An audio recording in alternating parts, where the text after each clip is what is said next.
আন্দোলন, আমাদের ছাত্র ভাইদের মানে তাদের যে হত্যার বিচারের জন্য আর কি যে আমরা যে কর্মসূচি পালন করছি, এটা আমাদের কোনো রাজনৈতিক কর্মসূচি না, আমাদের কোনো মানে কোনো যে বহিরাগত যারা আছে এখানে ছাত্রছাত্রী এখানে যারা আছে শান্তিপূর্ণ আন্দোলন করতেছি আমরা।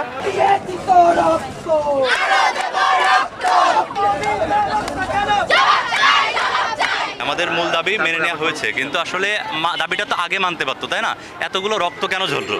আমরা সেই রক্ত ঝরার প্রতিবাদেই মানে প্রতিবাদ মিছিল জানাচ্ছি এবং মৌন মিছিল সরকার পক্ষ বা রাষ্ট্রপক্ষ দিয়েছে হলো শোক দিবস, শোক ডে পালন করার জন্য তারা কালো ব্যাজ ধারণ করতে বলছে, কিন্তু আমরা আসলে কালো ব্যাজ ধারণ না করে আমরা রক্তের যে বন্যা বন হয়েছে এই জন্য আমরা আসলে লাল ব্যাজ ধারণ করব এবং সবাই মুখে এবং চোখে লাল ব্যাজ ধারণ করে আমরা প্রতিবাদ জানাবো।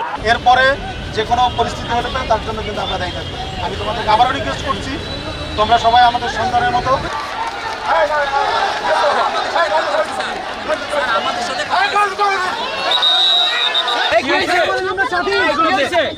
কি হয়েছে